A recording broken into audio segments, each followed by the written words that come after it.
what happens when you combine the innovation of Penelope bourbon with the sunny warmth of Valencia oranges? You get Penelope Valencia Batch 05 especially. Whiskey finished in Vino de Noronha cask, promising a blend of bright citrus, rich oak, and that signature Penelope smoothness. But is it a work of art or just an orange flavored gimmick? Stick around and find out. It's the Simple Whiskey Show.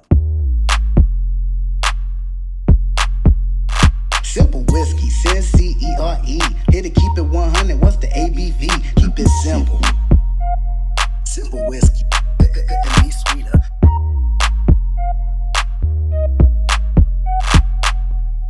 Welcome back to the Simple Whiskey Show. I'm Cyncere, and tonight we're diving into Penelope Valencia, a unique release that takes whiskey finishing to the next level. This bottle's got the bourbon world buzzing, but does it live up to the hype? Before we dive in, please take a moment, hit that like button, subscribe, turn on your notification bell so you never miss a pour. So what exactly is Penelope Valencia? It starts with Penelope's signature 4-grain straight bourbon, aged at least 4 years with a mash bill of corn, rye, wheat, and malted barley. The twist? It's finished in Spanish Vino de Noronha cask, wine barrels infused with macerated orange peels. This process brings a bold, citrusy character to the bourbon, giving it a unique profile you won't find anywhere else. Bottled at 95 proof, which is a sweet spot for those who like balance over intensity. MSRP coming in at around $80, makes it a premium offering, but not quite unattainable. Enough talking, let's pour this thing up. So we'll go ahead, take a sip, add a little bit of water, take another sip, then I'll give you my simple advice. Let's see what we get on the nose.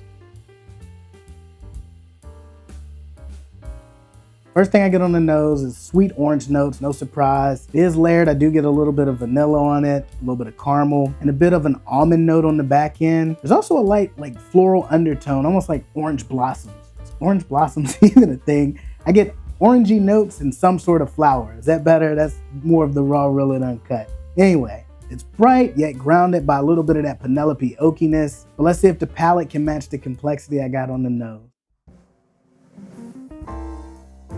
Fresh orange zest, a little bit of orange peel. Comes in a wave of honeyed sweetness, followed by a creamy vanilla, a little bit of spice, a little bit of cinnamon, maybe even a little bit of clove. Very dreamsicle-like for me. The oak is present, but not too crazy, adding just the right amount of depth. It's silky smooth, got that signature Penelope balance. It is a pour that has some complexity to it, but it is still approachable. Definitely unique. The finish is where you get that Spanish wine cask influence. Medium to long, lingering notes of a dried fruit, apricots, raisins, and a little bit of nuttiness. There's also a subtle bitterness quality, kind of like a dark chocolate with a hint of orange peel. Leaves you wanting another sip, which is always a good sign, so don't mind if I do.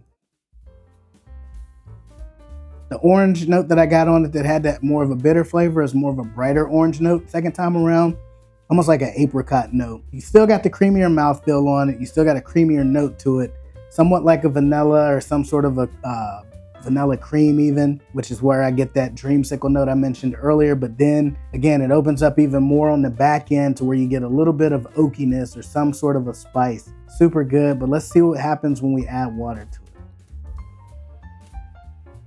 Alrighty. 5 drops of water added to it.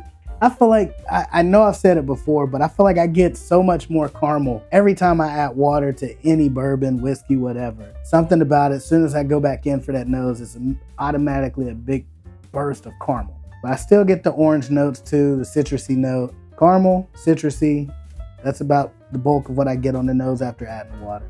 Let's go in for another sip. Cheers.